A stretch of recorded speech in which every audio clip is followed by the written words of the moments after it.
আল্লাহ তাআলা আমার আপনার নবীকে জানায় দিলেন আজকেই আপনার সফর শুরু হবে। নবীজির ঘর চতুর্দিক দিয়ে ঘিরে রাখছে। আমার আপনার নবী ঘরের মধ্যে চারদিকে নবীকা করার জন্য লোকরা দণ্ডায়মান। নবীজিকে আল্লাহ জানায় দিছে।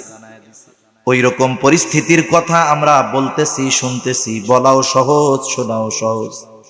কিন্তু ওই অবস্থায় যদি কেউ পতিত হয় তার মনের অবস্থা কেমন হবে চিন্তার বিষয়। নবীজির জন্য নবীর ঘর চারদিক দিয়ে ঘিরে রাখছে, আর ওই অবস্থায় আমার আপনার নবী হযরত আলী রাদিয়াল্লাহু তাআলা আনহুকে নিজের ঘরে রেখে গেছেন। কেন? বলে ওই সময়ও কিছু সম্পদ নবীজির কাছে আমানত ছিল।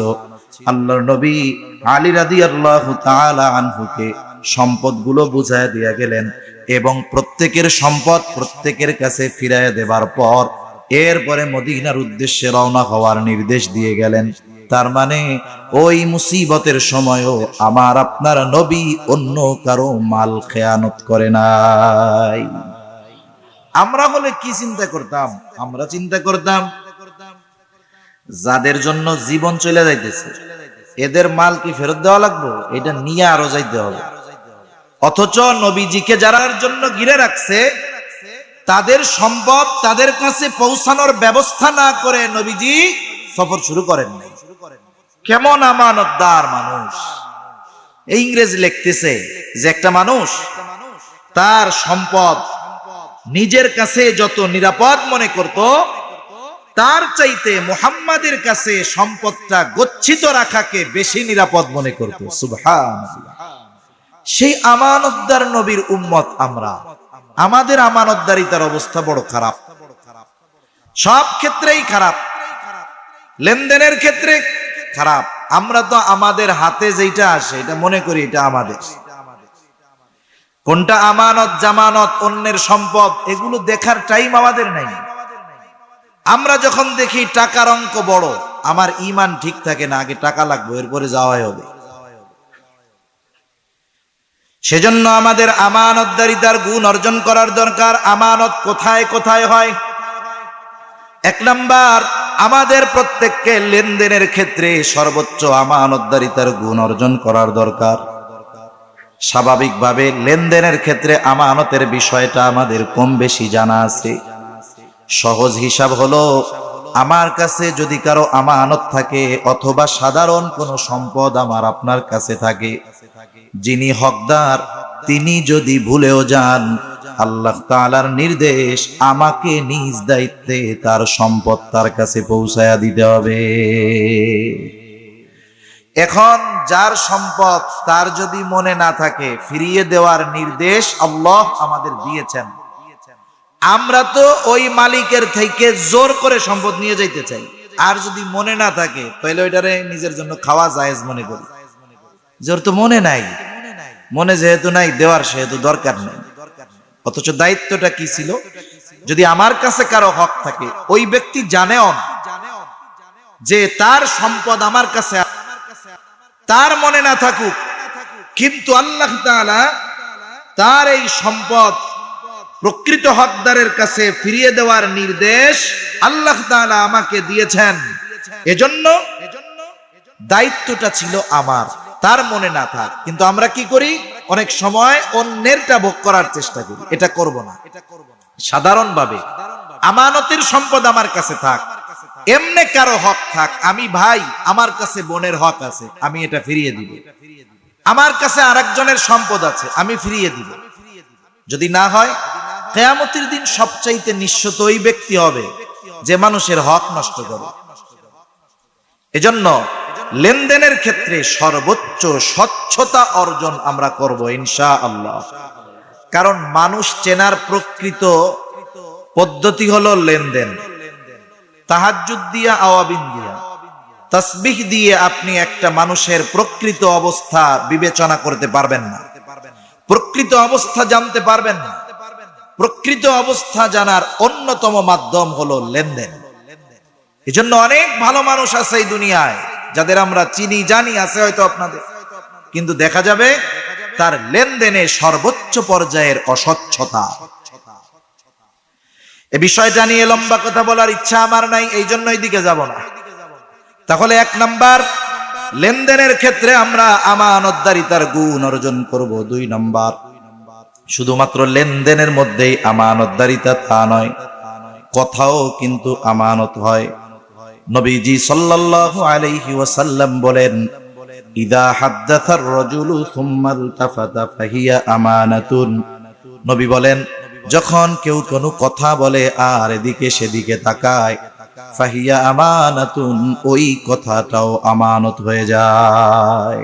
অগণিত দুরূদ ও সালাম সাইয়্যিদুল আম্বিয়া, আশরাফুল আম্বিয়া, খাতামুল আম্বিয়া, ইমামুল মুরসালিন, রহমাতুল লিল আলামিন মুহাম্মাদুর রাসূলুল্লাহ সাল্লাল্লাহু আলাইহি ওয়াসাল্লামের উপর। যে আয়াতখানা আপনাদের খেদমতে তিলাওয়াত করা হয়েছে, উক্ত আয়াতের মধ্যে আল্লাহ সুবহানাহু ওয়া তাআলা আমাদেরকে 2টি বিষয়ের নির্দেশ দিয়েছেন। কয়টা বিষয়? 2টা বিষয়। মূল কথা হলো নির্দেশ দুটো আমানতদার হওয়ার নির্দেশ এবং ন্যায় পরায়ণতার নির্দেশ।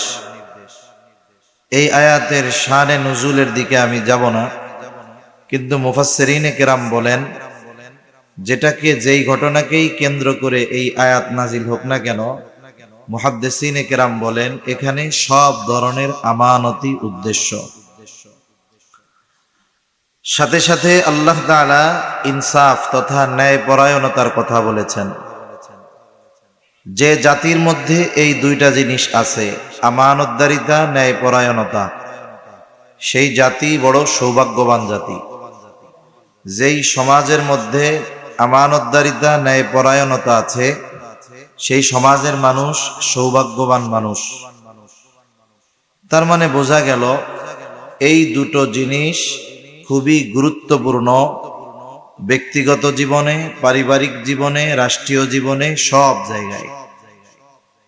এই যে সম্প্রতি সময় ছাত্র জনতা মিলে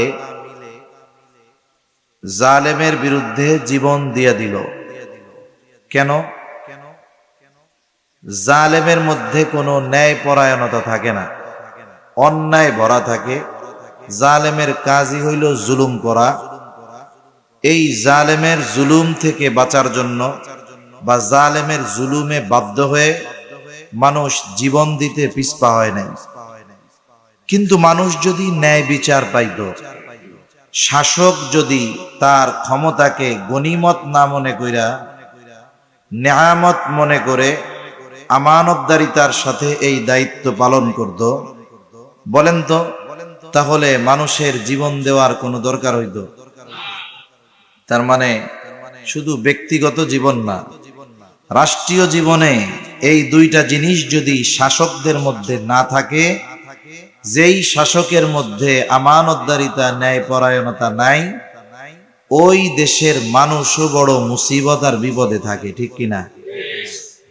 এখন কথা হলো, আমরা এক মাহফিলের মাধ্যমে আগামীর শাসক যিনি হবেন, কে হবে আল্লাহ জানে, বা যিনি শাসক আছেন তাকে এই 2 গুণে গুণান্বিত পরিপূর্ণভাবে করা, এটা একটা মাহফিলের দ্বারা সম্ভব না। এই কারণে আশা বাদ দেওয়াও যাবে না। প্রথম বিষয়টা হলো, আমরা চাই আমানতদার, ন্যায়পরায়ণ শাসক। সর্বপ্রথম আমি যেটা চাই ওই গুণটা আমার আপনার মধ্যে পরিপূর্ণভাবে আনতে হবে। আমি যদি পরিবর্তন না হই, তাহলে আমি যেমনটা চাই তেমনটা আমি পাবো না।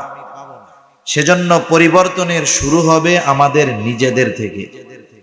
আমাদের মধ্যে যদি আমানতদারিতার কমতি থাকে, আমাদের মধ্যে যদি ন্যায় পরায়ণতার কমতি থাকে, সেই কমতিকে দূর করে পরিপূর্ণ আমানতদার এবং ন্যায় পরায়ণ আমাদের হতে হবে, ঠিক কিনা বলেন? যদি আমরা পরিবর্তন না হই, তাহলে আমাদের শাসক পরিবর্তন হবে না। তাহলে অবস্থা কি হবে?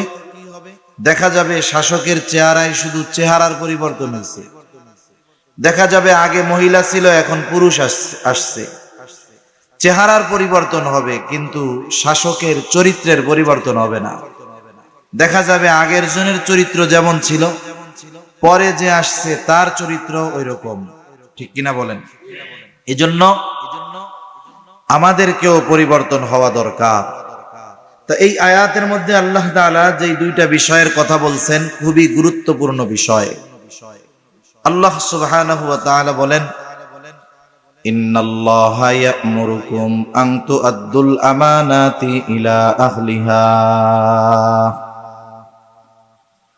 আল্লাহ তাআলা বলেন, নিশ্চয়ই আল্লাহ তোমাদেরকে আদেশ দিচ্ছেন, ইন্নাল্লাহা ইয়া'মুরুকুম আন তু'আদ্দুল আমানাতি ইলা আহলিহা, যে তোমরা আমানত তার হকদারের কাছে ফিরায়া দাও।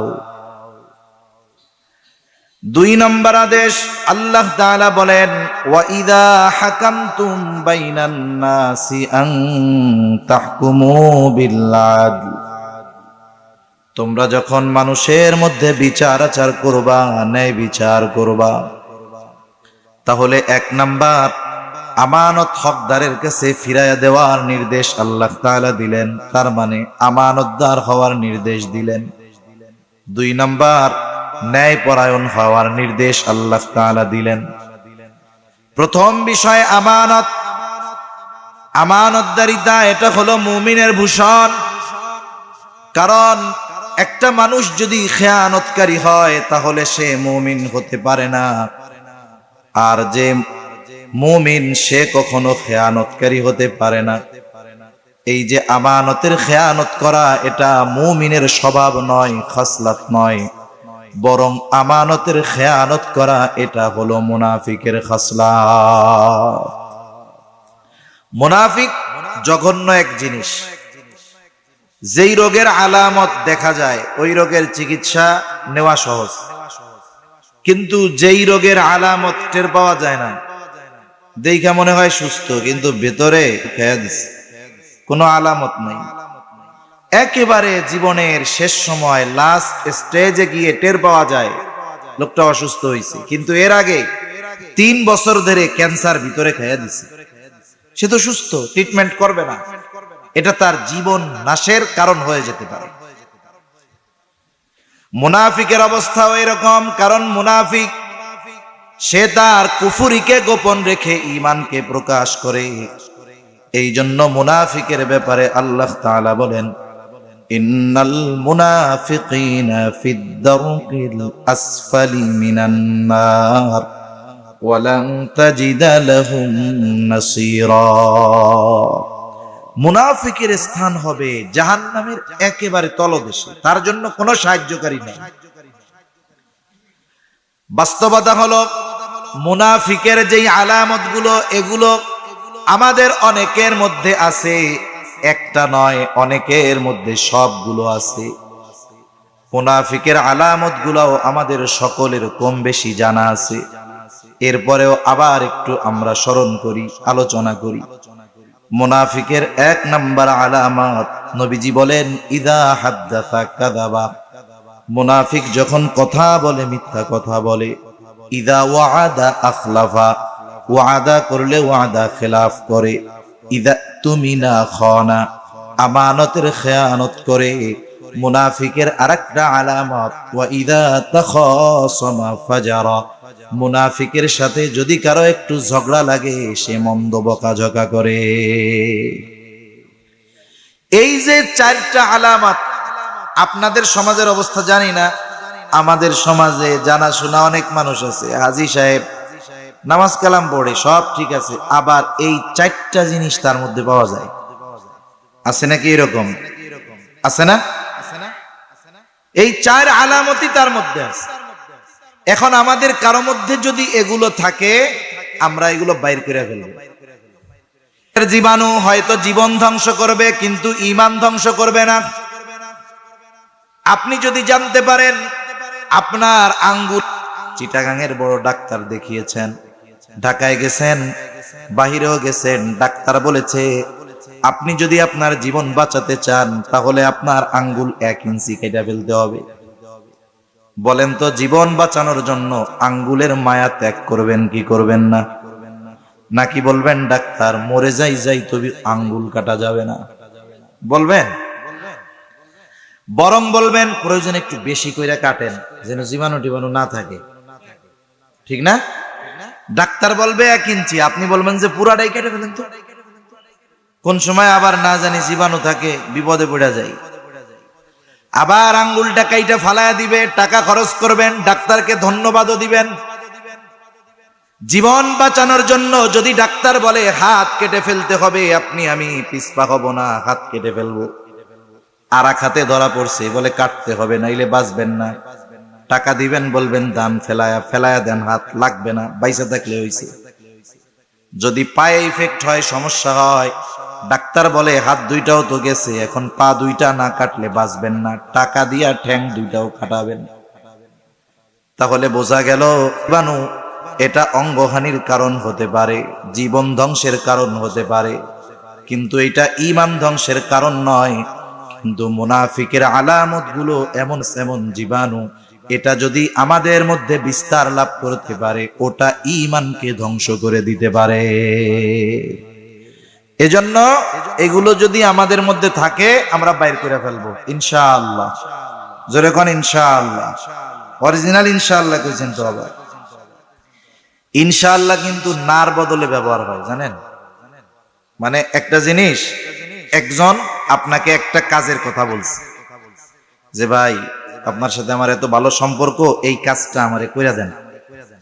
এখন মুখের উপরে আপনি না বলবেন, যদি বলেন যে না আমি পারবো না, তাহলে এত মধুর সম্পর্ক, সে বেটা মনে কষ্ট পাবে না?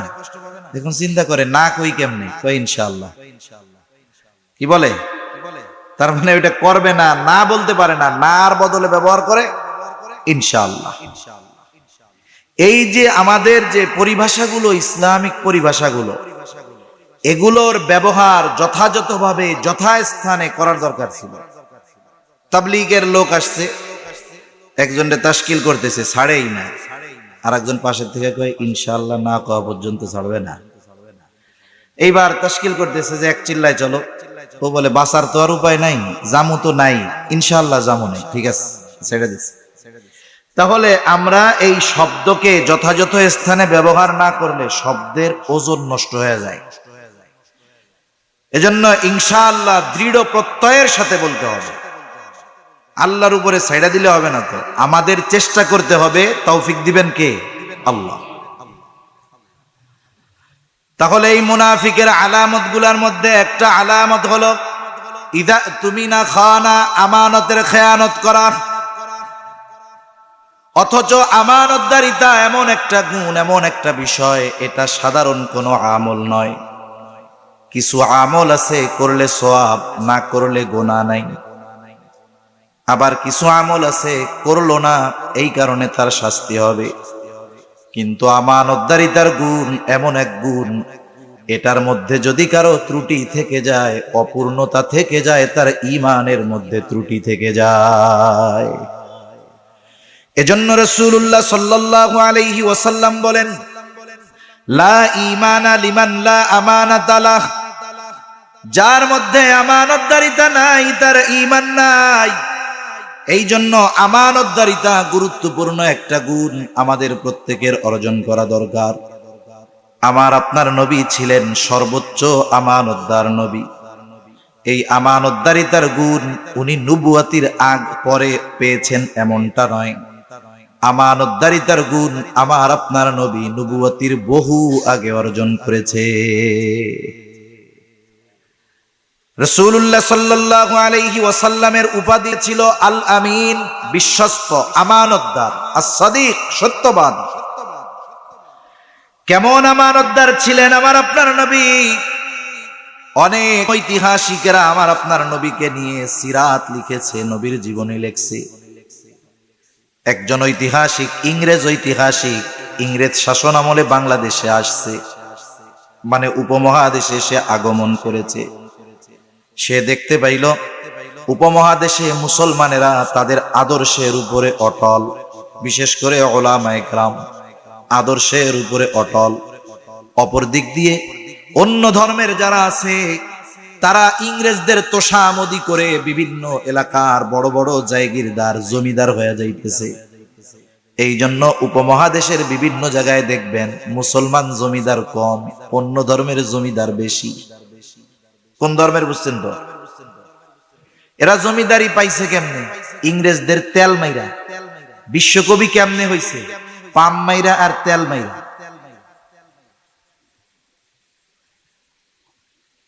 দেখে যে মুসলমানেরা তাদের নীতি আদর্শের উপরে অটল, ওই ধর্মের বড় বড় নেতারা সব তাদের মাথা কাছে দিয়েছে, কিন্তু মুসলমানদের নেতৃত্ব স্থানীয় যারা তারা তাদের মাথা দেয় না।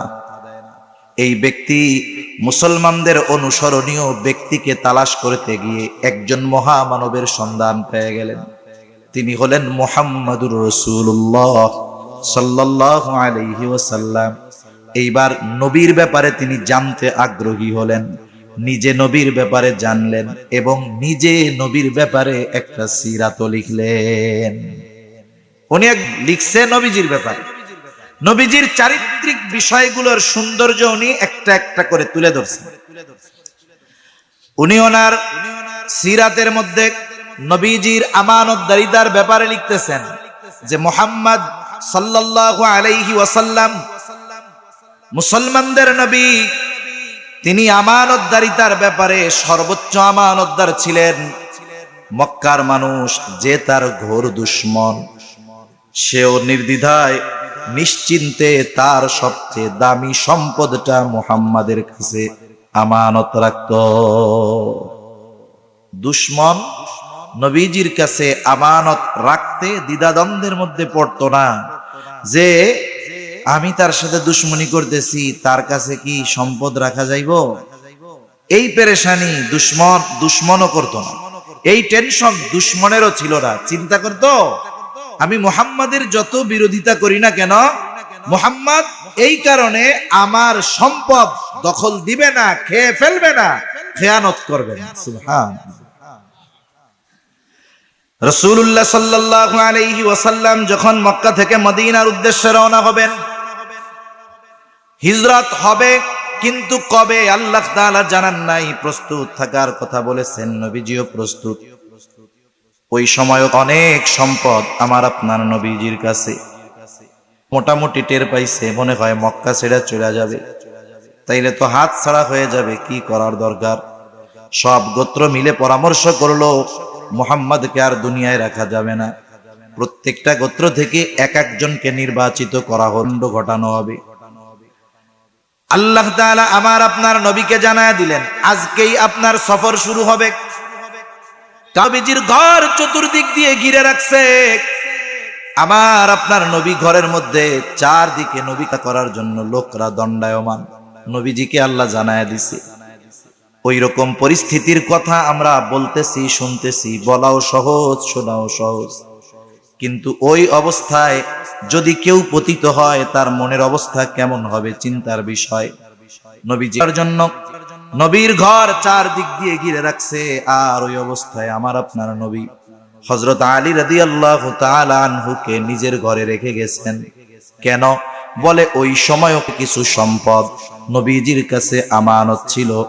আল্লাহর নবী আলী রাদিয়াল্লাহু তাআলা আনহুকে সম্পদগুলো বুঝায় দিয়া গেলেন এবং প্রত্যেকের সম্পদ প্রত্যেকের কাছে ফিরায় দেবার পর এরপরে মদিনার উদ্দেশ্যে রওনা হওয়ার নির্দেশ দিয়ে গেলেন। তার মানে ওই মুসিবতের সময়ও আমার আপনার নবী অন্য কারো মাল খেয়ানত করে নাই। আমরা হলে কি চিন্তা করতাম? আমরা চিন্তা করতাম যাদের জন্য জীবন চলে যাইতেছে এদের মাল কি ফেরত দেওয়া লাগবে? এটা নিয়ে আরো যাইতে হবে। অথচ নবীজিকে যারার জন্য ঘিরে রাখছে তাদের সম্পদ তাদের কাছে পৌঁছানোর ব্যবস্থা না করে নবীজি সফর শুরু করেন নাই। কেমন আমানতদার মানুষ! এই ইংরেজ লিখতেছে যে একটা মানুষ তার সম্পদ নিজের কাছে যত নিরাপদ মনে করত, তার চাইতে মুহাম্মাদের কাছে সম্পদটা গচ্ছিত রাখাকে বেশি নিরাপদ মনে করত। সুবহানাল্লাহ। সেই আমানতদার নবীর উম্মত আমরা। আমাদের আমানতদারিতার অবস্থা বড় খারাপ, সব ক্ষেত্রেই খারাপ, লেনদেনের ক্ষেত্রে খারাপ। আমরা তো আমাদের হাতে যেটা আসে এটা মনে করি এটা আমাদের। কোনটা আমানত জামানত, অন্যের সম্পদ, এগুলো দেখার টাইম আমাদের নাই। আমরা যখন দেখি টাকার অঙ্ক বড়, আমার ঈমান ঠিক থাকে না, আগে টাকা লাগবে, এরপরে যাওয়াই হবে। সেজন্য আমাদের আমানতদারিতার গুণ অর্জন করার দরকার। আমানত কোথায় কোথায় হয়? এক নাম্বার, আমাদের প্রত্যেককে লেনদেনের ক্ষেত্রে সর্বোচ্চ আমানতদারিতার গুণ অর্জন করার দরকার। স্বাভাবিকভাবে লেনদেনের ক্ষেত্রে আমানতের বিষয়টা আমাদের কম বেশি জানা আছে। সহজ হিসাব হলো, আমার কাছে যদি কারো আমানত থাকে অথবা সাধারণ কোনো সম্পদ আমার আপনার কাছে থাকে, যিনি হকদার তিনি যদি ভুলেও যান, আল্লাহ তাআলার নির্দেশ আমাকে নিজ দায়িত্বে তার সম্পদ তার কাছে পৌঁছায়া দিতে হবে। এখন যার সম্পদ তার যদি মনে না থাকে, ফিরিয়ে দেওয়ার নির্দেশ আল্লাহ আমাদের দিয়েছেন।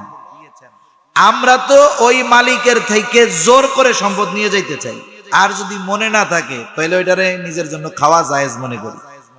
জোর তো মনে নাই, মনে যেহেতু নাই, দেওয়ার সেহেতু দরকার নেই। অথচ দায়িত্বটা কি ছিল? যদি আমার কাছে কারো হক থাকে, ওই ব্যক্তি জানেও না যে তার সম্পদ আমার কাছে, তার মনে না থাকুক, কিন্তু আল্লাহ তাআলা তার এই সম্পদ প্রকৃত হকদারের কাছে ফিরিয়ে দেওয়ার নির্দেশ আল্লাহ তাআলা আমাকে দিয়েছেন। এজন্য দায়িত্বটা ছিল আমার, তার মনে না থাক। কিন্তু আমরা কি করি? অনেক সময় অন্যেরটা ভোগ করার চেষ্টা করি। এটা করব না। সাধারণভাবে আমানতের সম্পদ আমার কাছে থাক, এমনে কারো হক থাক, আমি ভাই, আমার কাছে বোনের হক আছে, আমি এটা ফিরিয়ে দিব। আমার কাছে আরেকজনের সম্পদ আছে, আমি ফিরিয়ে দিব। যদি না হয়, কিয়ামতের দিন সবচাইতে নিঃস্বত ওই ব্যক্তি হবে যে মানুষের হক নষ্ট করে। এজন্য লেনদেনের ক্ষেত্রে সর্বোচ্চ স্বচ্ছতা অর্জন আমরা করব ইনশাআল্লাহ। কারণ মানুষ চেনার প্রকৃত পদ্ধতি হলো লেনদেন। তাহাজ্জুদ দিয়া, আওয়াবিন দিয়া, তাসবিহ দিয়ে আপনি একটা মানুষের প্রকৃত অবস্থা বিবেচনা করতে পারবেন না, প্রকৃত অবস্থা জানতে পারবেন না। প্রকৃত অবস্থা জানার অন্যতম মাধ্যম হলো লেনদেন।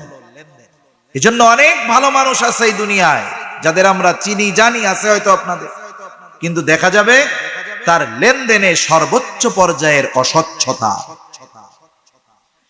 এই বিষয়টা নিয়ে লম্বা কথা বলার ইচ্ছা আমার নাই, এই জন্য এইদিকে যাব না। তাহলে এক নাম্বার, লেনদেনের ক্ষেত্রে আমরা আমানতদারিতার গুণ অর্জন করব। দুই নাম্বার, শুধুমাত্র লেনদেনের মধ্যেই আমানতদারিতা তা নয়, কথাও কিন্তু আমানত হয়। নবীজি সাল্লাল্লাহু আলাইহি ওয়াসাল্লাম বলেন, ইদা হাদ্দাসার রাজুলু সুম্মা ইলতাফাতা ফাহিয়া আমানাতুন।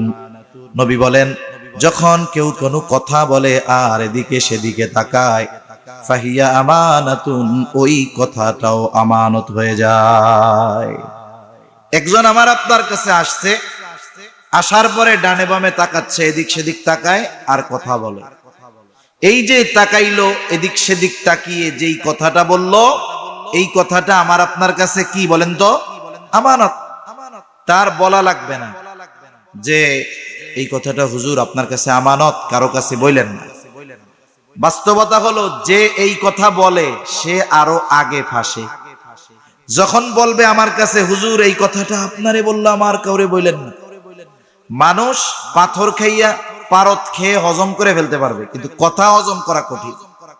এই যে মানা করছে বলতে, এখন আমার আর একজনের কাছে না বলা পর্যন্ত পেটের মধ্যে পুটপুট করতে থাকবে গালি। এটা আমাদের অভ্যাস। একজন গেছে, সেই লোক চোখের আড়াল হওয়ার আগে পাশের জন্য আমি ডাক দিয়া কি বলবো, হেই মিয়া, ওই লোকরে চিনেন? চিনি। আমার কাছে খুব গোপন একটা কথা বলছে, কারো কাছে বলতে মানা করছে। আমি তো আপনারে খুব বিশ্বাস করি, শুধু আপনার কাছেই বললাম, কিন্তু আপনি কিন্তু প্লিজ কাউরে বললেন না। আমারও তো এরকম বইলা গেছিল, আমি তো ওনার কাছে কইয়া দিলাম। উনি চিন্তা করবে হুজুর একজনের কাছে বলছে, তাইলে আমিও মনে হয় একজনের কাছে বললে অসুবিধা নাই। উনি এবার আর একজনকে বলবে যে হুজুর আমাকে খুব বিশ্বাস করে, অমকের ব্যাপারে এই কথা আমাকে বলছে, কারো কাছে বলতে মানা করছে, আমি তোমারে বললাম, তুমি কিন্তু কাউরে কইও না। এইবার উনি আর একজনকে বলবে এভাবে বলতে বলতে সকালবেলার যেই কথা কারো কাছে বলা মানা ছিল, দুপুর হইতে হইতে পৌঁছিয়ে গেছে 100 জনের কাছে। একজনের কাছেও বলা মানা ছিল, পৌঁছায় গেল 100 জনের কাছে। তার মানে কথা যতজনের কাছে গেছে খেয়ানত ততগুলা হয়ে গেছে। আমি বলেছি ঠিক একজনের কাছে, কিন্তু কথা যেহেতু পৌঁছায় গেছে 100 জনের কাছে, আমার খেয়ানত আর একটা নাই, 100টা হয়ে গেছে। কারণ কি নবীজি বলেন, কারো দ্বারা যখন কোনো ভালো কাজের সূচনা হয়, ভালো কাজ যতজন করে, যতদিন চলে, যার দ্বারা ওই ভালো কাজের সূচনা হলো, 1000 বছর পরেও যদি ওই কাজটা চলে, কবরে শুয়ে শুয়ে সওয়াব পাইতে থাকবে। আবার কারো দ্বারা যখন কোনো পাপের কাজের সূচনা হয়, ওই পাপের কাজ যতদিন চলে, যতজন করে, 1000 বছর আগেও যদি সে ওই পাপের কাজের সূচনা করে থাকে, কিয়ামত পর্যন্ত যদি চলতে থাকে, তাহলে ওই পাপ যত সংগঠিত হবে, ওই পরিমাণ গুনাহ ওই শুরু করে নেওয়ার আর আমল নামায় যোগ হতে থাকবে। নবীজি বলেন, আদম আলাইহিস সালামের সন্তান এই পৃথিবীতে অন্যায়ভাবে প্রথম গঠিত হয়েছে তার দ্বারা। কিয়ামত পর্যন্ত অন্যায়ভাবে যত সংগঠিত হবে, সব গুনাহ তার আমল নামায় যোগ হতে থাকবে। এই জন্য সাবধান, কথাও আমানত। আবার অনেক সময় অনেকে আমাকে আপনাকে বিশ্বাস করে মনটা হালকা করার জন্য অনেক গোপনীয় কথা আমার আপনার কাছে বলে, কিন্তু এই গোপন কথাটাকে আমরা অনেক সময় অস্ত্র হিসাবে ব্যবহার করি। সম্পর্ক ভালো কারো কাছে বলি না, এক সময় দেখা যায় তার সাথে সম্পর্ক খারাপ হয়ে গেছে, এইবার কথাকে অস্ত্র বানায়া বলি, বেশি কথা বললে কিন্তু মানুষের কাছে কইয়া দিমু, বলে না এরকম? আমার আপনার নবী শত্রুর আমানতের খেয়ানত করছে? বন্ধু হোক, শত্রু হোক, সম্পদ হোক আর কথা হোক, কোন অবস্থায় খেয়ানত করা যাবে না। আবার একজনের দোষ ত্রুটি আপনার আমার জানা আছে, এটা গোপন করতে হবে। পার্সোনাল দোষ ত্রুটি থাকতে পারে, এটা গোপন করতে হবে। এমন কিছু বিষয় তার হতে পারে যেটা মানুষ জানলে সে লজ্জা পাবে, রাস্তায় বেরোতে পারবে না। এরকম পার্সোনাল বিষয়গুলো গোপন রাখা দরকার। মনে করেন একজন দুঃখে আছে, তার বউ তারে পিটায়, কথার কথা আর কি। এখন সে এই দুঃখের কথা কি সবার কাছে বলা যায়? সে আপনাকে বা আমাকে বিশ্বাস করে এসে বলছে, ভাই হুজুর কি করবো কোন, কি দুঃখের কথা, আপনারা তো ঘরের অবস্থা টের পান না, বিল্ডিং এসি লাগানো, আওয়াজ তো বেরোয় না, আমারে পিটাই ধরে। বলেন না কি করবো? এই যে বেচারা দুঃখ নিয়ে আপনার আমার কাছে বলল, এখন আমি যদি মানুষের কাছে মাইক দিয়া কই যে শোনেন অমুকরে কিন্তু অমুকের বউ পিটায়, ইজ্জত শরম ইজ্জত থাকবে? তার অবস্থা খারাপ হয়ে যাবে না? এই যে আমি তার সম্মান যদি নষ্ট করি এইভাবে, নবীজি বলেন আর এক মুমিনের সম্মান নষ্ট করলাম, দোষ ত্রুটি মানুষের কাছে বলে বেড়াইলাম, আমি যদি অন্দর মহলেও বৈশা থাকি, ওই জায়গায় আল্লাহ আমারে বেইজ্জতি করে ছাড়বে।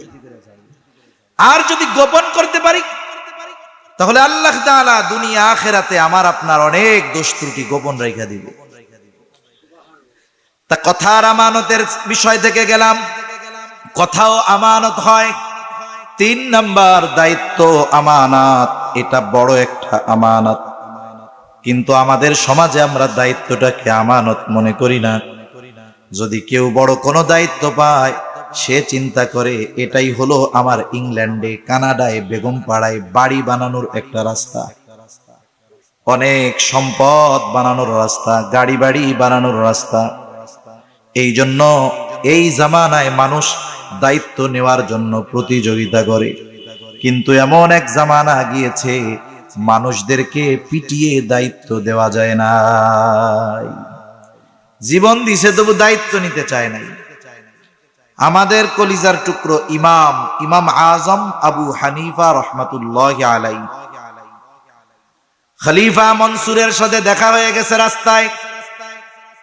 খলিফা মনসুর ইমাম আবু হানিফাকে বলতেছে, ইমাম, প্রধান বিচারকের আসনটা খালি, ওই দায়িত্ব আপনি গ্রহণ করেন। প্রস্তাব দেওয়া হলো। ইমাম আবু হানিফা সবার সামনে প্রস্তাব নাকচ করে দিলেন, ফিরায় দিলেন, না, আমি এই দায়িত্ব নিতে পারবো না। খলিফা প্রস্তাব দিয়েছে, অথচ প্রধান বিচারপতির দায়িত্ব নেওয়ার আশায় কত মানুষ, আর খলিফা প্রস্তাব দিল সেটা ফিরাইয়া দিল। খলিফার ইগোতে লাগছে, আমারটা ফিরাইয়া দিল কথা। রাগান্বিত খলিফা ইমাম আবু হানিফার গায়ে চাবুক দিয়ে একটা বাড়ি মেরে দিয়েছে। এইবার ফিরে গেছে রাজপ্রাসাদে। খলিফা মনসুরের চাচা বলে, মনসুর, কাজটা তুমি ভালো করো নাই। ইমাম আবু হানিফার গায়ে চাবুক দিয়ে আঘাত করে কাজটা ভালো করো নাই। বাস্তবতা হলো, মানুষ যখন রাগান্বিত হয় তার সিদ্ধান্ত নেওয়ার ক্ষমতা লোপ পেয়ে যায়, কমে যায়। ওই সময় যদি সে কোনো সিদ্ধান্ত নিয়ে নেয়, অধিকাংশ ক্ষেত্রে তার সিদ্ধান্ত গোটা জীবন পস্তানোর কারণ হয়ে দাঁড়ায়। এজন্য রাগান্বিত অবস্থায় কোনো সিদ্ধান্ত নিতে হয় না। এই যে আমাদের দেশে অনেক ঘটনা এরকম ঘটে, তুচ্ছ কারণে স্বামী স্ত্রীর মধ্যে ছাড়াছাড়ি হয়ে যায়, স্বামী স্ত্রীর তালাক দিয়ে দেয় তুচ্ছ কারণে। ঘটে না এরকম মাঝে মধ্যে? ছোট্ট ঘটনা নিয়ে ঘটতেছে, ছোট বিষয় নিয়ে আস্তে আস্তে বড় হয়, ঝগড়া হয়, এক সময় স্বামী তালাক দিয়ে দেয়। কিন্তু তালাক যখন দিয়ে দিল, এইবার শয়তানের মিশন তো একটা শেষ। শয়তানের মিশন একটা, এতক্ষণ ছিল রাগ বানানোর মিশন, তালাক দেওয়া শেষ। এইবার শয়তান চলে যায়, মাথার মধ্যে নতুন কথা ঢুকায়। হায় রে, কি কামটা করলি রে বেটা, এই যে তোর যে 3 মাসের একটা বাচ্চা আছে, এই বউ গেলে এটারে পালবো কেডা? 2 বছরের একটা বাচ্চা আছে, তালাক যে দিয়া দিলি, এই বাচ্চারে লালন পালন করবো কেডা? এইবার সর্বোচ্চ মোহাব্বত দিলের মধ্যে ঢালে শয়তান, যে তুই এর ছাড়া বাঁচতে পারবি না, পোলাপান বাঁচবো না। এবার দৌড়ায় চলে যায় মাদ্রাসায়, গিয়া বলে, হুজুর এই কাম তো করে ফেলছি। কেন করছেন? রাগের মাথায় করছি হুজুর, রাগে। তাহলে কেউ কি খুশি হইয়া তালাক দেয় নাকি? তালাক তো রাগ হইয়াই দেয়। কিন্তু আমাদেরও কিছু সমস্যা আছে। স্বামী স্ত্রীর মধ্যে অনেক জায়গায় আছে প্রকাশ্যে ঝগড়া লাগে, গ্রামে লাগে না এরকম? লাগে। তখন আমরা কি করি? আমরা গেলে দর্শক হই, দর্শক। বল খেলা দেখার মতো, বলের দিকে তাকায় থাকে শুধু, কোন সময় মারবে আর গোল হবে। গোল যেই হয়, যেই পক্ষ গোল দেয়, ওই পক্ষের 80 বছরের বৃদ্ধ মানুষটাও লাফ দিয়া 3 হাত উঠে বলে গোল, বলে না এরকম? গোল। তা স্বামী স্ত্রীর মধ্যে ঝগড়া হচ্ছে, আস্তে আস্তে কঠিন অবস্থার দিকে যাচ্ছে। এই সময় আমরা কি করব? যদি আমরা জানি, তাহলে উচিত হলো মহিলাকে মহিলারা দূরে সরায় নিয়ে যাবে, পুরুষকে পুরুষ দূরে সরায় নিয়ে যাবে। দুইজন যখন আর সামনাসামনি থাকবে না, একজন আর একজনের যখন দেখবে না, এমনি রাগ একটু কমবে। কিন্তু মানুষ কি করে? তাকায় থাকে কোন সময় গোল হবে, মানে তালাকটা কোন সময় দেয়। যেই দিব সেই আরে চাচা করছেনটা কি, এখন তো আর চাচি আপনার নাই। সেজন্য ঝগড়া যখন আমরা দেখব, আমাদের উচিত কি? এটাকে সমাধানের ব্যবস্থা নেওয়া, মজা না নেওয়া। সেজন্য রাগের মাথায় কোনো সিদ্ধান্ত নিলে অধিকাংশ ক্ষেত্রে ভুল হয়। হাদিসের নির্দেশনা, যদি রাগ হয় কি করতে হবে? দাঁড়া থাকলে বসে পড়তে হবে। বসে আছেন, শুয়ে পড়েন, আস্তে করে অজুখানায় চলে যান, বাথরুমে চলে যান, অজু করেন, রাগ কমে যাবে। নামাজে দাঁড়ায় যান, রাগ কমে যাবে। সেই জন্য রাগান্বিত অবস্থায় সিদ্ধান্ত নিলে পরবর্তীতে এর জন্য লজ্জিত হতে হয়। খলিফা মনসুরের এখন রাগ নাই, চিন্তা করতেছে আসলে কাজটা তো ভুল হয়ে গেছে। এখন খলিফা মনসুর মাফ চাইতে যাবে, তার লজ্জা লাগতেছে, কেমন করে গিয়া মাফ চাই। খলিফা মনসুর চিন্তা করলো, আমার সবচাইতে বিশ্বস্ত মানুষটাকে মাফ চাওয়ার জন্য পাঠায় দিব, প্রতিনিধি বানায়া। এইবার তার বিশ্বস্ত মানুষকে বলতেছে, যাও আমার পক্ষ থেকে ইমাম আবু হানিফার কাছে ক্ষমা চাও, বলবা খলিফা তার কাজের কারণে লজ্জিত, মাফ চেয়েছে, মাফ কইরা দেন। সাথে সাথে 1 থলে স্বর্ণ মুদ্রা দিয়ে দিছে। খলিফা বলে, ইমাম আবু হানিফাকে বলবা খলিফার পক্ষ থেকে এই হাদিয়া আপনাকে দেওয়া হয়েছে, আপনি যদি এই হাদিয়া গ্রহণ করেন তাহলে খলিফা সুনিশ্চিত হবে যে আপনি তাকে মাফ করে দিয়েছেন। লোকটা ইমাম আবু হানিফার কাছে গেছে, গিয়া বলতেছে এই মাফ, ক্ষমা চাইছে, মাফ করে দেন। ইমাম আবু হানিফা নববী গুণে গুণান্বিত, ক্ষমার মহানুভবতার গুণ আল্লাহ তাআলা তার মধ্যে দিয়েছে।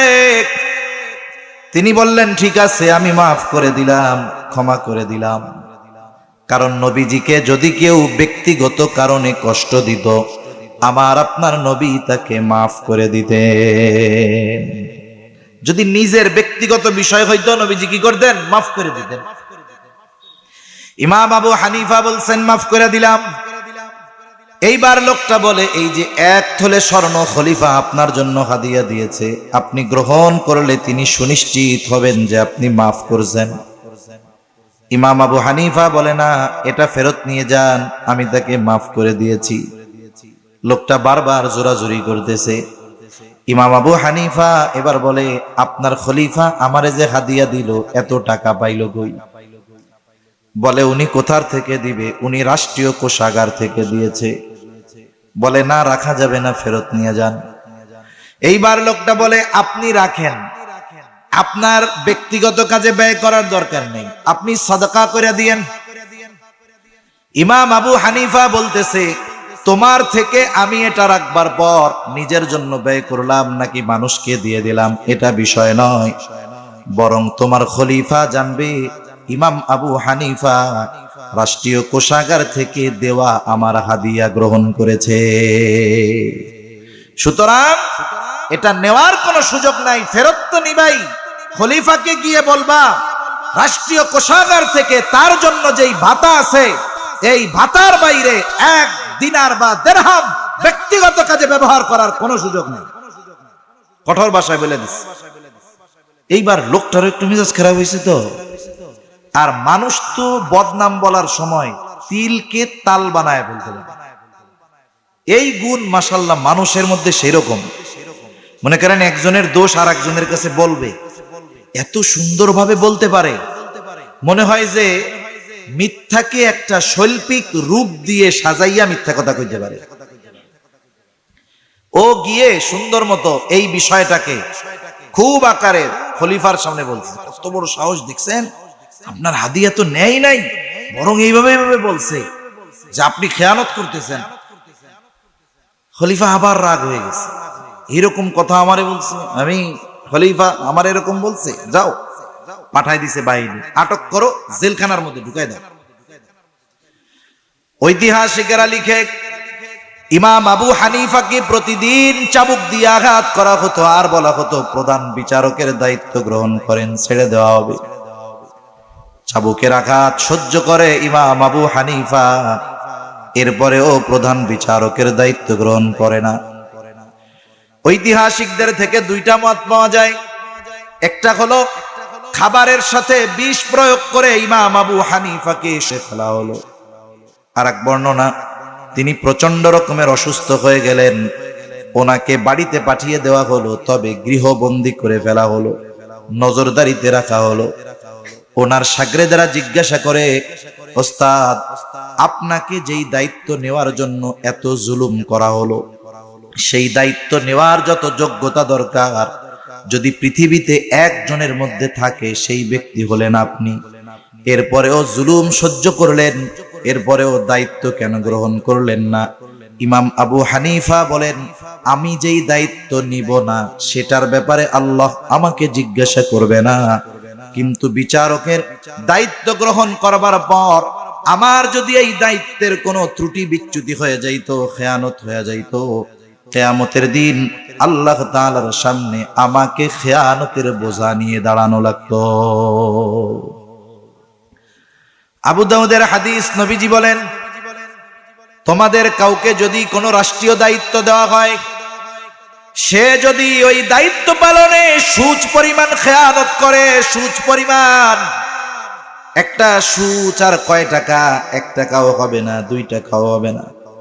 নবীজি বলেন, ওই সুচ পরিমাণ খেয়ানত যদি কেউ করে, কিয়ামতের দিন ওই ব্যক্তি খেয়ানতের বোঝা নিয়ে আল্লাহর সামনে হাজির হবে।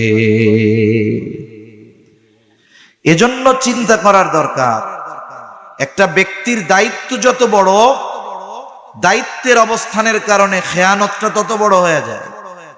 পদের কারণে খেয়ানত বড় হয়ে যায়। জিনিস এক, কিন্তু দায়িত্বের কারণে ক্ষতিটা বড় হয়। যদি মেম্বার খেয়ানত করে, তার খেয়ানতের এরিয়া হলো তার ওয়ার্ড, ঠিক কিনা বলেন? ওয়ার্ডের মেম্বার সে চুরি করলে তো এই ওয়ার্ডেরই গম চুরি করতে পারবে, আর একজনের ওয়ার্ডেরটা পারবে না। চেয়ারম্যান পারবে তার ইউনিয়নের। এখন এক ওয়ার্ডে 50 জনের গম আসছে, বন্টন হয় নাই, এক জায়গায় রাখা। এখন মেম্বার যদি একটা গম চুরি করে, বন্টন তো হয় নাই, বলেন তো কয়জনের সাথে খেয়ানত হবে? 50 জনের সাথে, কারণ সবার হক আছে, এখনো তো বন্টন হয় নাই। এখন ইউনিয়ন পরিষদে গম আসছে, ওই জায়গায় আসছে 1000 মানুষের, চেয়ারম্যান সাহেব একটা গম চুরি করছে, কথার কথা, বলেন তো খেয়ানত হবে কয়জনের? এমপি সাহেবের কাছে আসছে ওই আসনের মনে করেন 1 লক্ষ মানুষের গম, কথার কথা, উনি একটা গম চুরি করছে, কতজনের সাথে খেয়ানত হবে? মনে করেন রাষ্ট্রীয় কোষাগার থেকে যদি কেউ 1 টাকা বা একটা গম চুরি করে, তাহলে ওই রাষ্ট্রের সব মানুষের সাথে খেয়ানত করা হবে। গম একটাই আছে। দায়িত্বের চেয়ার পরিবর্তনের সাথে সাথে এক গমের খেয়ানতের পরিধি কত বড় হয়ে গেছে। এজন্য যার দায়িত্ব যত বড়, তার খেয়ানতের বস্তু ছোট হতে পারে, কিন্তু দায়িত্বের পরিধি বড় হওয়ার কারণে খেয়ানতটা বড় হয়ে যায়। এজন্য যে কোনো দায়িত্ব নেওয়ার আগে আমাদের ভাবা দরকার। আমরা তো দায়িত্বের প্রতিযোগিতা করি, কিন্তু বাস্তবতা হলো দায়িত্ব যে কত বড় আমানত, এটা যদি আমরা অনুধাবন করতে পারতাম, তাহলে বিশেষ করে হক সম্পৃক্ত দায়িত্বগুলো সহজে আমরা কেউ নিতে চাইতাম না। সেজন্য দায়িত্ব আমানত, সময়টা আমানত। আমি আপনি এক জায়গায় কাজ করি, চাকরি করি, চুক্তিবদ্ধ আছি, 8 ঘন্টা ডিউটি করতে হবে। এই 8 ঘন্টা সময়, এটা কিন্তু ওই ব্যক্তির আমার না, এটা আমার কাছে আমানত। আমি যদি তার অনুমতি ব্যতীত এই সময়গুলো নিজের কাজে ব্যবহার করি, তাহলে সময়ের খেয়ানত হয়ে যাবে।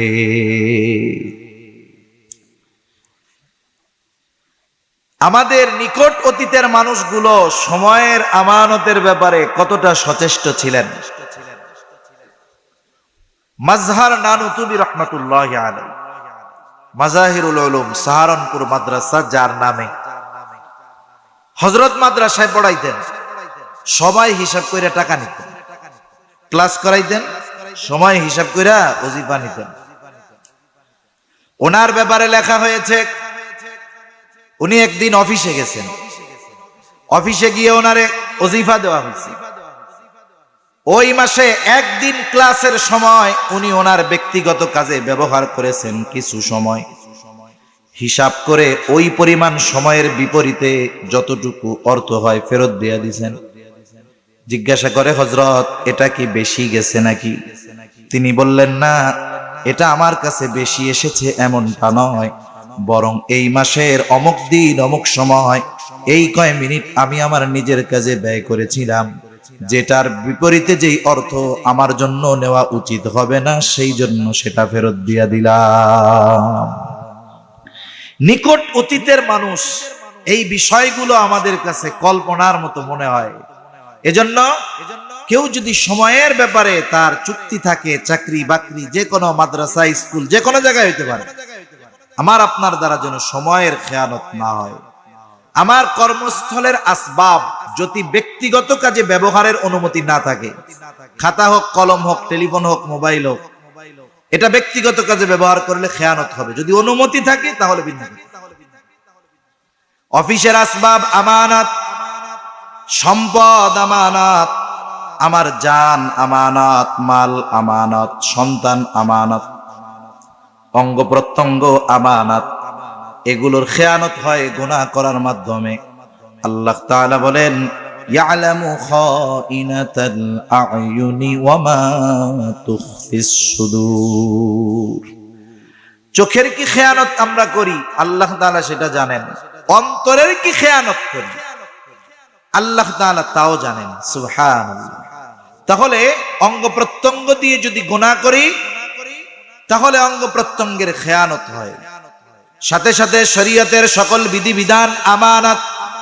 আল্লাহ তাআলা কোরআনুল কারীমের মধ্যে বলেন, ইন্না আরাদনাল আমানাতা আলাস সামাওয়াতি ওয়াল আরদি ওয়াল জিবাল ফাআবাইনা আন ইয়াহমিলনাহা ওয়া আশফাকনা মিনহা ওয়া হামালাহাল ইনসান। আল্লাহ তাআলা বলেন, আমি এই আমানত আসমানের কাছে, জমিনের কাছে, পাহাড়ের কাছে পেশ করলাম। তারা এটা বহন করলো না।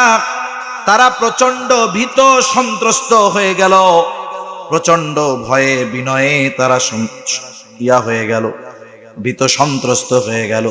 ওয়া হামালাহাল ইনসান, মানুষ সেই আমানত বহন করলো। কি সেই আমানত?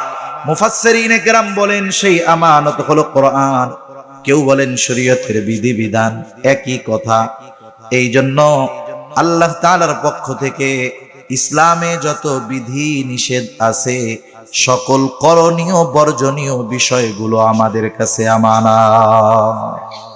করণীয় বিষয় আমানত, বর্জনীয় বিষয় আমানত। করণীয় বিষয়টা কেমন? মুফতি রফি উসমানী রহমাতুল্লাহি আলাইহি এ ব্যাপারে ওনার সুন্দর বয়ান আছে। উনি লিখছেন যে আল্লাহ তাআলা আদেশ দিবেন, নামাজের আদেশ কার পক্ষ থেকে? আল্লাহর পক্ষ থেকে। এখন নামাজ পড়তে হবে, এই আদেশ আল্লাহ দিয়েছেন। এখন একজন ব্যক্তি নামাজ পড়লো না, প্রথমত আদেশ অমান্য করলো কার? আল্লাহ। এই যে আদেশটা আমানত ছিল, আদেশ পালন না করার কারণে প্রথমত সে খেয়ানতকারী। 2 নাম্বার, এই আদেশ পালন না করার কারণে, মানে নামাজ না পড়ার কারণে একটা শাস্তি আছে না তার? এটা তো তার জন্য আছেই। সাথে সাথে আদেশ অমান্য করার জন্য সে খেয়ানতকারী। আবার নিষেধের বিষয়গুলো এরকম, সুদ খায়ও না। এখন যে সুদ খায়, তাহলে নিষেধ অমান্য করলো। এই নিষেধটা আমানত ছিল তার কাছে, সে অমান্য করেছে। তার মানে প্রথমে খেয়ানতকারী, এরপরে যেই পাপটা করছে, পাপের জন্য আলাদা যেই গুনাহ আছে সেটা তার আমলনামায় যোগ হতে থাকবে। এজন্য শরীয়তের বিধিবিধানগুলো মেনে চলবো, নাইলে আমাদেরকে 1 নম্বরে খেয়ানতকারী হওয়া লাগবে। এই বিষয়গুলো যদি আমরা সামনে রেখে আগামীর পথ চলতে পারি, তাহলে আশা করা যায় আমানতদার মুমিন হওয়া যাবে। আল্লাহ তৌফিক দান করেন। তাহলে আল্লাহ তাআলা এই আয়াতের মধ্যে আমাদেরকে 2টা নির্দেশ দিয়েছিলেন। কয়টা? জোরে বলেন না, কয়টা? 2টা, আর বেশি সময় কষ্ট দিব না। দ্বিতীয় আদেশ আল্লাহ তাআলা বলেন, وَإِذَا حَكَمْتُمْ بَيْنَ النَّاسِ أَن تَحْكُمُوا بِالْعَدْلِ, মানুষের মধ্যে যখন বিচার আচার করবা, ন্যায় বিচার করবা। আমরা শুধু চিন্তা করি যে সুপ্রিম কোর্টের যিনি বিচারক উনি শুধু বিচার করবে, উনি তো বিচারক। জজ কোর্টের বিচারক উনি বিচার করবে, না না। 2 ভাইয়ের মধ্যে দ্বন্দ্ব লাগছে, আপনাকে তারা মানছে যে আপনি আমাদের বিষয়টা ফয়সালা করে দেন। এখন আপনি তাদের মধ্যে বিচারক না। দেখা গেল এই 2 জনের একজন আপনার বন্ধু, আপনি কইলেন বন্ধু চিন্তা করিস না, এরকম আল্লাহর বান্দা আছে না সমাজে? আমার তো মনে হয় বিগত দীর্ঘকাল ব্যাপী ন্যায় বিচার কি এদেশের মানুষ চোখে দেখে নাই। বরং এমনও হয়েছে জুলুম করা হয়েছে। জুলুম কেমন? মা মেয়েকে ধর্ষণ করা হয়েছে, মাথা নেড়া করে দেওয়া হয়েছে। মা মেয়ে বিচার চাওয়ার জন্য গেছে, মামলা করবে। যারা মামলা নিবে বলতেছে বাইসা আছো আলহামদুলিল্লাহ, কও বিচার দিয়া মইরো না। চিন্তা করছেন? আবার একজনকে কোর্টে তোলা হয়েছে। রাসূলুল্লাহ সাল্লাল্লাহু আলাইহি ওয়াসাল্লাম বিচারকদেরকে বলেছেন, যারা বিচারক অবশ্যই তাদেরকে বাদী এবং বিবাদী উভয়ের কথা সমগুরুত্ব সহকারে শুনতে হবে। দেখা গেছে বাদী রাষ্ট্রপক্ষ আর বিবাদী মামলা হয়েছে হুজুরের বিরুদ্ধে। এক হুজুরের ব্যাপারে মামলা দিছে, হুজুরকে কথা বলারই কোনো টাইম নেই। হয় কি হয় না বলেন? অথচ বাদী বিবাদী উভয়ের বয়ান ইনসাফের সাথে সমগুরুত্ব সহকারে বিচারকের শুনতে হবে। বিচারকের জন্য, ন্যায় বিচারকের জন্য পুরস্কারের ঘোষণা যেমন আছে, আবার যারা বিচারের নামে অবিচার করেছে তাদের জন্য কঠিন শাস্তির কথাও নবীজি বলেছেন। ঠিক কিনা বলেন? নবীজি বলেন, যারা দুনিয়াতে ন্যায় বিচার করবে কিয়ামতের দিন আল্লাহ তাআলা তার নিকটে বসবার জন্য ওই ন্যায় বিচারকদের জন্য মুক্তর চেয়ারের ব্যবস্থা করবে। এজন্য আমার আপনার কাছে যদি কেউ বিচার প্রার্থী হয়, আমি আপনি ন্যায় বিচার করব, আমার বন্ধুকে আর দুশমনকে এটা দেখব না। আবার অনেক সময় যদি আরেকজনের সাথে খারাপ সম্পর্ক থাকে, পাইছি আজকে এতকাল তো বাটে পাই নাই, আজকে তোরে সাইজ করতে হয় কেমনে দেখবো। এখন শত্রু যদি আমার আপনার কাছে ন্যায় বিচার চাইতে আসে, অবিচার করা যাবে? আল্লাহ তাআলা বলেন, ওয়ালা ইয়াজরিমান্নাকুম শানাআনু কওমিন আলা আল্লা তা'দিলু ই'দিলু হুয়া আকরাবু লিত্তাকওয়া। কোন কওমের প্রতি বিদ্বেষবশত আল্লাহ তাআলা বলেন অবিচার তোমরা করবা না, বরং ন্যায় বিচার করবা। নবীজির কাছে বিচার আসছে জমি সংক্রান্ত বিষয়, আর একজন নবীর সাহাবী বিচার আসছে। স্বাভাবিক দুনিয়ার বিচার হবে এভিডেন্সের উপরে, দলিলের উপরে। সর্বশেষ বলা হলো তুমি কসম করো, কারণ কসম যে করবে এর পক্ষে চলে যাবে। করেন, এটা একটা চিন্তার বিষয়। কিন্তু একটা সময় বিচারক বিচারের ক্ষেত্রে সব এভিডেন্স সব আছে, লাস্টে দেখা যায় দুইজনই মালিক হয়ে যায়। অবস্থা এরকম। রায় কার পক্ষে যাবে? যে একজনকে বলা হচ্ছে যে তুমি কসম করো, কসমের উপরে ভিত্তি করে বিচারক রায় দিয়ে দিতেন। তার মানে কসমের কত ওজন ছিল। ওই সময়টা এমন ছিল, খলিফাতুল মুসলিমিন সর্বোচ্চ ক্ষমতাধর ব্যক্তি যারা, তাদেরও ন্যায় বিচার মেনে নেওয়ার মন মানসিকতা ছিল। বিচারক রায় দিয়েছে, আমি প্রধানমন্ত্রী, আমার বিপক্ষে গেছে, কোনো অসুবিধা নেই। আর এখন যদি যারা ক্ষমতাসীন, রায় যদি তাদের বিপক্ষে যায়, প্রাইম মিনিস্টার লাগে না, আমরা দেখেছি এলাকার সুস্কা ফুসকা নেতাও ন্যায় বিচার মানতে রাজি নাই। মোট কথা হইল ওরা ক্ষমতায় আছে, ওরা যা বলবে সব জায়েজ। বুঝেন নাই? ওরা যা বলবে তাই, মানে বিচারক রায় দিবে কেমনে এটাও সাজাই দেয়। শুনেন, আদালতে মামলা হবে, এইভাবে রায় দিবেন। হায় রে বিচারক, আল্লাহ তাআলা তোমাদের কি পরিণতি আছে আখিরাতে আল্লাহই ভালো জানে। সাহাবায়ে কেরামের মধ্যে এই মন মানসিকতা ছিল, ন্যায় বিচার মেনে নেওয়া। প্রতিবাদ করে নাই যে আমার বিরুদ্ধে বললা। খলিফাতুল মুসলিমিন হযরত ওমর রাদিয়াল্লাহু তাআলা আন একটা দুইটা উপমা উদাহরণ ঘটনা আপনাদের সামনে বলে আলোচনা শেষ করে দিব। খলিফাতুল মুসলিমিন হযরত ওমর রাদিয়াল্লাহু তাআলা আন অর্ধজাহানের শাসক যাকে বলা হয়, বাজারে গেছে ঘোড়া কেনার জন্য। এক ঘোড়া কিনছে, কেনার সময় খুব দেখা দেখা কিনছে। এইবার ঘোড়াটা নিয়ে বাজারের বাইরে গেছে, ঘোড়ায় উঠতে গেছে। এবার দেখে ঘোড়া তো খোড়া, পায়ে ডিস্টার্ব।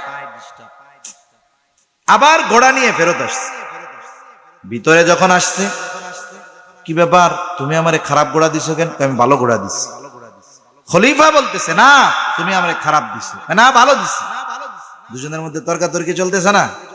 চিন্তা করেন, অর্ধজাহানের শাসক, তার সাথে একজন মুসলিমও নয় অমুসলিম তর্ক লাগাই দিচ্ছে। হযরত ওমর রাদিয়াল্লাহু তাআলা আনহু বলেন, তোমার আর আমার মাঝে এই বিষয় নিরসনের জন্য একজনকে ফয়সালাকারী হিসাবে নির্ধারিত করো। নিজের ধর্মের কাউকে মানে নাই। দেখে বাজারের মধ্যে দেখা যায় সুরাইকে। বলে, খলিফা, আমার আর আপনার মাঝে এই বিষয়ের ফয়সালা দিবে সুরাই। বলে, হ্যাঁ ঠিক আছে। এবার সুরাইকে বলা হলো। সুরাই দুইজনের কথা সমগুরুত্ব সহকারে শুনলেন। এইবার জিজ্ঞাসা করে, খলিফাতুল মুসলিমিন আপনি কি চান? বলে, আমি চাই সে এই ঘোড়াটা ফেরত নিবে। সুরাই এবার জিজ্ঞাসা করে, আপনি যখন তার সাথে ঘোড়া কেনা বেচার কথা বলতেছিলেন, ওই কেনা বেচার মজলিস চলতেছিল, আলোচনা চলতেছিল, মজলিস কতক্ষণ চলে? কেনা বেচার আলোচনা যতক্ষণ চলবে মজলিস ততক্ষণ চলবে। এখন যখন কিনছেন তখন কেমন ছিল? দেখে শুনেই তো নিলাম, ভালোই তো ছিল। তারপরে বাহিরে নিয়ে গেছি, ওই জায়গায় খারাপ পাইছে। আপনি যখন তার কাছ থেকে নিছেন তখন কেমন ছিল? বলে হ্যাঁ, তখন তো কোনো সমস্যা ছিল না। বলে খলিফাতুল মুসলিমিন, ও ঘোড়া ফেরত নিতে বাধ্য, তবে আপনি যেমন ঘোড়া তার কাছ থেকে নিয়েছেন তেমনটাই ফেরত দিতে হবে। সমস্যা যদি মজলিসের মধ্যে ধরা পড়তো তাহলে তো সমস্যা নাই, কিন্তু উনি তো বাইরে চলে গেছে, এখন তো মাসালা ভিন্ন হয়ে গেছে। খলিফাতুল মুসলিমিনের বিপক্ষে রায় গেছে, কাজী শেষ, সে তখন বিচারকের দায়িত্ব পায় নাই, সাধারণ পাবলিক। ও চিন্তা করে নাই রায়টা খলিফার পক্ষে দিয়া দেই, তাইলে তেল মারলে কাম হইব। সেও ন্যায় বিচার করছে, রায় খলিফার বিপক্ষে যায়। যাক, হযরত ওমর রাদিয়াল্লাহু তাআলা আনহু চুপ, ওনার বিপক্ষে রায় গেছে। একটু পরে উনি বলতেছে হ্যাঁ এটাই ন্যায় বিচার, এটাই ন্যায় বিচার। সাথে সাথে বলতেছে, ও শুরাই, কুফার প্রধান বিচারকের আসন খালি, যাও, আমি তোমাকে প্রধান বিচারকের দায়িত্ব দিয়ে দিলাম। বিচারক ন্যায় বিচার করছে, রায় গেছে খলিফার বিপক্ষে, পুরস্কার কি দিছে? কুফার প্রধান বিচারকের আসন ফাঁকা, যাও ওই জায়গার নিয়োগ তোমার দিয়ে দিলাম। এখন কোন আমাদের দেশের প্রধান বিচারক যদি রায় দেয়, রায় যদি শাসকের বিপক্ষে যায়, ওর তো বাইসা থাকাই দুরস্কার হয়ে যাবে, ঠিক কিনা বলেন? জীবনের হুমকি। আর ওই সময়ের মানুষ ন্যায় বিচার করার ব্যাপারেও আগ্রহী ছিল, মেনে নেওয়ার ব্যাপারেও আগ্রহী ছিল। আমি যত প্রভাবশালী হই না কেন, রায় আমার বিপক্ষে গেছে, বিচার আমার বিপক্ষে গেছে, ফয়সালা আমার বিপক্ষে না, ন্যায় বিচার তো হইছে, আমার বিপক্ষে গেল। হযরত আলী রাদিয়াল্লাহু তাআলা আন খলিফাতুল মুসলিমিন, তখন উনি একদিন কোথাও খুব দ্রুততার সাথে যাচ্ছিলেন। ওই সময় সাথে ওনার লৌহ বর্ম ছিল, হঠাৎ করে পড়ে গেছে, টেরও পান নাই, চলে গেছেন। এটা খুঁজা পাইছে, কুড়ায়া পাইছে, দেখছে যে ঘোড়ার থেকে পড়লো। এইটারে কয়দিন বাড়িতে নিয়ে লুকায়া রাখছে, সুন্দর মতো ঘষা মাজা পরিষ্কার কইরা ওইটাকে বাজারে বিক্রয় করার জন্য উঠাইছে। অনেক সময় দেখবেন ঢাকা শহরে জুতা চুরি হয়, 2 দিন পরে আশেপাশের মার্কেটে খুঁজলে পাইয়া যাবেন ইনশাআল্লাহ। পাবেন না? এই ওই হাটহাজারি ওইদিকে একটা মসজিদ আছে না, কলেজ রোডের ওইদিক মনে হয় মসজিদ আছে, মসজিদের অনেক জায়গায় লেখা আছে জুতা ভিতরে নিয়ে যাবেন, সাবধান। আছে না একটা মসজিদ রাঙ্গামাটি রোডের দিকে যাইতে হাতের বাম পাশে লেখা, ওই জায়গায় বেশ কয়েক জায়গায় সতর্ক করা আছে। আমি একবার ওইখানে ঢুকছি, শুধুমাত্র ভেতরে নিয়ে গেছি, অজুখানার বক্সে রাখছি, পাশে শুধু প্রস্রাব করে বাইরেছি, দেখি আর জুতা নাই। কত এক্সপার্ট চোর ওরা, ভিতরে নিয়ে গেছি, প্রস্রাবখানার ভিতরে এক কোনায় বক্সে রাখছি, ওই জায়গা থেকে নিয়ে গেছি। তা এইরকম ঢাকা শহরেও চুরি হয়, আপনি আশেপাশে খুঁজলে কয়দিন পরে যাবেন, পাবেন। জুতা যদি এক জায়গায় এক রকমের 10 জোড়া থাকে, আপনি আপনারটায় পা ঢুকাইলেই বুঝতে পারবেন এটা আপনার জুতা। অন্যগুলো একই রকম, একই সাইজ, কিন্তু ঢুকাইলে বুঝবেন যে না, এটা আমার পায়ের জুতা না। যদিও একটু পালিশ পুলিশ করেছে, কিন্তু আলী রাদিয়াল্লাহু তাআলা আনহু দেখে টের পাইছে যে এটা আমার বর্ম, গিয়া ধরছে, এটা তো আমার। পাইছো কই? বলে না আমার, বলে না আমার। এই বিচার গড়ায় গেছে কাজী শুরাইয়ের দরবারে। তখন ইসলামের রাজধানী কুফা, খলিফাতুল মুসলিমিন কুফায়, আর কুফার প্রধান বিচারক কাজী শুরাই, ওই যে নিয়োগ দিয়ে গেছে ওমর রাদিয়াল্লাহু তাআলা। খলিফাতুল মুসলিমিনকে দেখা উঠা দাঁড়াইতে গেছে, বসো, কি হইছে? বলে এই যে আমার লৌহ বর্ম, এটা চুরি করছে, এটা আমার। ও কয় আমার? এইবার বলে খলিফাতুল মুসলিমিন, আপনি যে দাবি করতেছেন এটা আপনার, আপনার দাবির পক্ষে তো সাক্ষী দরকার। সাক্ষী? সাক্ষী কে? বলে আমার ছেলে আর আমার গোলাম। এইবার কাজী শুরাই বলে পিতার ব্যাপারে পুত্রের সাক্ষ্য, আর মনিবের ব্যাপারে গোলামের সাক্ষ্য। রায় গেছে কার পক্ষে? খলিফাতুল মুসলিমিনের পক্ষে রায় যায় নাই, রায় চলে গেছে। এবার সে বর্ম নিয়ে হাঁটা দিচ্ছে। এবার দুইজনে অন্য বিষয়ে কথা বলতেছে। কথা আলোচনা এটা হইতেছে না। দুর্মিয়া, আমি কি মিথ্যা কথা কইতে পারি? আমি খলিফাতুল মুসলিমিন, আমি নবীর জির জামাতা, আমি কি মিথ্যা কথা কই? রায় তুমি আমার বিপক্ষে দিলা, এরকম কোনো কথা না, অন্য বিষয়ের কথা চলতেছে। এবারও ইহুদি চিন্তা করে, কি রে, খলিফাতুল মুসলিমিন এটা তো আমার কাছ থেকে জোর করে কাইড়ে নিয়ে যাইতে পারতো, আর আসলেও তো এটা আমি চুরি করছি, পাইছি, এটা তো ওনারই। কিন্তু এই ন্যায় বিচারের এই দৃষ্টান্ত তার হৃদয়ে রেখাপাত করছে, সে ফিরে আসছে। বলে, কি বলতে চাও? এবার বলে, খলিফাতুল মুসলিমিন, এই বর্মর মালিক, আপনি একদিন যাচ্ছিলেন কোথাও, পেছন থেকে পড়ে গেছে, আপনি টের পান নাই, ধরেন এইটা আপনার। আর এই ন্যায় বিচারের এই দৃষ্টান্তে মুগ্ধ হয়ে কালিমা পড়ে সাথে সাথে মুসলমান হয়ে যায়। তাহলে শাসক যদি ন্যায় বিচার মানার ব্যাপারে আগ্রহী না হয়, বিচারক যদি ন্যায় বিচার করার ব্যাপারে আগ্রহী না হয়, তাহলে চিন্তা করেন আমরা যারা আম পাবলিক, আমরা ন্যায় বিচার পাবো, এটা স্বপ্ন দেখাও অসম্ভব।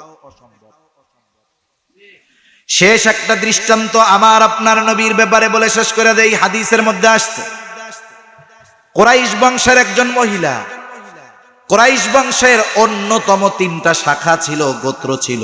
একটা হলো হাশেমি, একটা হলো উমাইয়া, আর একটা হলো মাখজুম গোত্র। আমার আপনার নবী কুরাইশ বংশের হাশেমি গোত্রে জন্ম নিয়েছেন।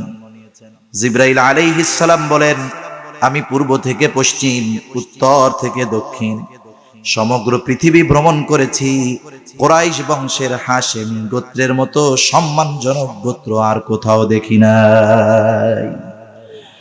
ওই গোত্রে আমার আপনার নবী আসছেন। তাহলে কুরাইশ বংশের একটা শাখা মাখজুম, এই মাখজুম গোত্রের একজন মহিলা চুরি, বংশ তো কুরাইশ, গোত্র ভিন্ন। এখন নবীর দরবারে বিচার হবে। সাহাবা কিরাম আমার আপনার নবীকে তো মহাব্বত করতেন, নবীর বংশের মানুষদেরকেও মহাব্বত করতেন। চিন্তা করতেছে, মহিলা কুরাইশ বংশের, এর যদি হাত কাটা হয় তাইলে পাবলিকের খাসলত খারাপ আছে।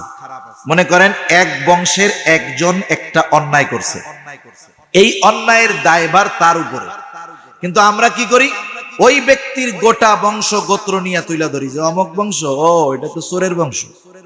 এরকম বলে না আপনাদের এদিকে? ব্যক্তির অপরাধ, এটা ব্যক্তির সাথে সম্পৃক্ত, কেন আপনি সবার উপরে এটাকে দিবেন? এটা তো অপবাদ হয়ে যেতে পারে। ইসলাম থাকলে তো দৌড়া দিয়ে সাইজ করে দেওয়া হইতো। এখন সাহাবায়ে কেরাম নবীজির মুহাব্বতে, নবী বংশের মুহাব্বতে চিন্তা করতেছেন এই মহিলার জন্য শাস্তিটা একটু কমায় টমায় দেওয়া যায় কিনা। নবীজি হয়তো জানে না যে এই মহিলা কুরাইশ বংশের মহিলা, একটু জানানোর দরকার। কারে দিয়া জানানো যায়? ওসামা রাদিয়াল্লাহু তাআলা আন, তার কাছে বলা হলো, তোমার নানাকে গিয়ে বলো, নানা, যেই মহিলা হবে সেই মহিলা কুরাইশ বংশের মহিলা। যা শিখায়া দিছে, নবীজির কাছে গিয়ে বলতেছে, নানা, যেই মহিলার হাত কিন্তু কুরাইশ বংশের মহিলা। এটা কি ওসামার নিজের কথা না কারো শিখিয়ে দেওয়া কথা? নবীজির বুঝতে বাকি নাই, কারণ সে নিজের থেকে কথা বলতে পারবে না, নিশ্চয়ই তাকে তারা শিখিয়ে দিয়েছে। এবার নবীজি আসলেন, নবীজি এসে বলেন, তোমরা কি ওই বিষয়ে সুপারিশ করতেছো যেই বিষয়ের শাস্তি কার্যকর করার নির্দেশ আল্লাহ তাআলা দিয়েছেন? এইবার নবীজি খুতবা দিলেন। খুতবার মধ্যে নবীজি বলেন, তোমাদের পূর্বে বহুকে আল্লাহ তাআলা এই কারণে ধ্বংস করে দিয়েছেন যে যখন কোন সম্ভ্রান্ত ব্যক্তি, শরীফ ব্যক্তিকে চুরির অপরাধে আটক করা হতো, ওই যে উনি হলো এলিট শ্রেণীর মানুষ, উনি হইল সালমান এফ রহমান, উনি হইল অমক, এই জন্য কি ওনারে শাস্তি দেওয়া যায় নাকি? এরকম হয়েছে না?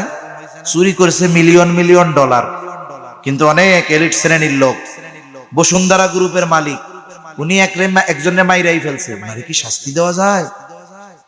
উনি এই যে উচ্চ বংশীয়, অনেক টাকা পয়সার মালিক।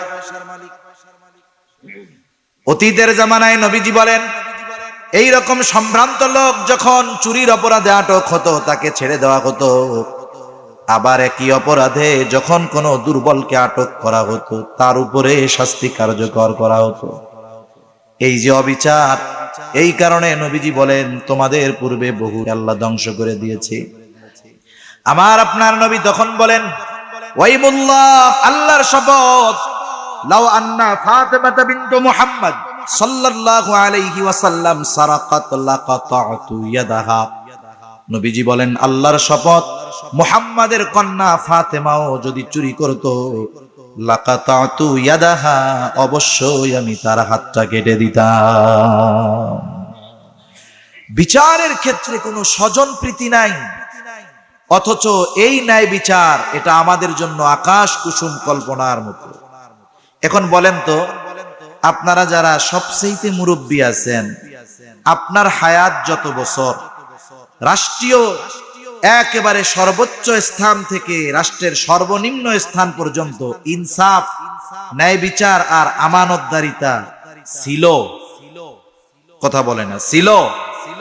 এখনো নাই, ভবিষ্যতেও হয়তো আসবে কিনা জানি না। কিন্তু এই দুইটা গুণ আমাদের ব্যক্তিগতভাবে অর্জন করতে হবে, বলেন ইনশাআল্লাহ। আমরা পরিবর্তন, রাষ্ট্র পরিবর্তন করার ক্ষমতা আমাদের এখনো নাই, ব্যক্তিগতভাবে আমার আপনার নাই, কিন্তু নিজের পরিবর্তনের ক্ষমতা আল্লাহ তাআলা দিয়েছেন। এজন্য এই পরিবর্তনের ধারা আমাদের থেকে শুরু হবে। আমরা নিজেদেরকে ইসলামী অনুশাসনে সুসজ্জিত করব, তাহলে একটা সময় কি হবে, একটা সময় হয়তো আল্লাহ তাআলা যদি চান, ইসলামী আইন, ইসলামের আলোকে, কোরআন সুন্নাহর আলোকে রাষ্ট্র পরিচালিত হবে। ওই সময় আমানতদারিতা, ইনসাফের সুবাতাস বইবে, ঠিক কিনা বলেন?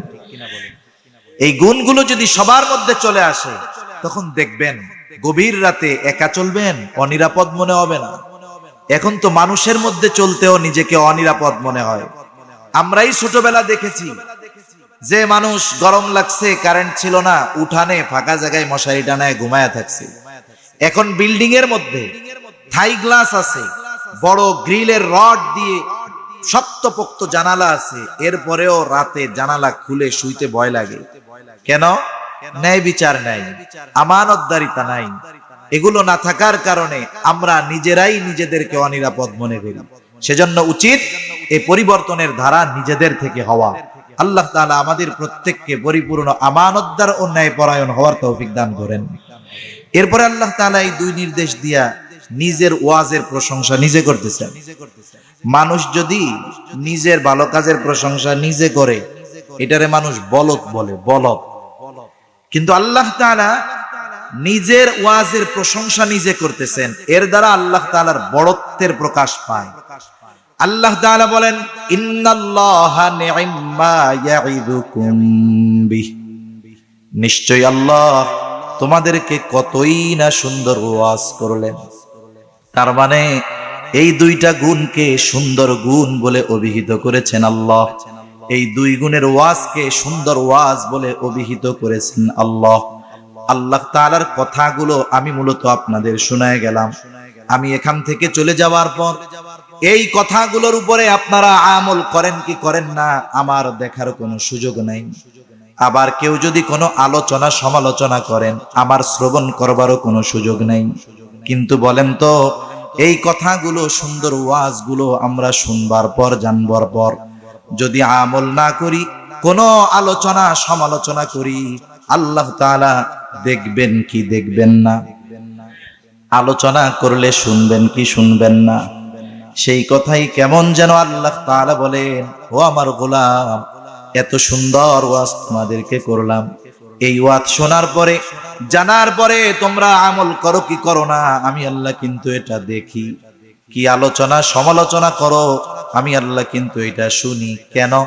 আল্লাহ তাআলা বলেন, ইন্নাল্লাহা কানা সামিআম বাসীরা, নিশ্চয়ই আল্লাহ তাআলা হলেন সর্বশ্রোতা সর্বদ্রষ্টা। আল্লাহ তাআলা আমাদের সকলকে এই দুইটা গুণে পরিপূর্ণ গুণান্বিত হওয়ার তৌফিক দান করেন। সকলে বলি আমিন। ওয়া আখিরু দাওয়ানা আনিল হামদুলিল্লাহি রাব্বিল আলামিন। আসসালামু আলাইকুম ওয়া রাহমাতুল্লাহি ওয়া বারাকাতুহু।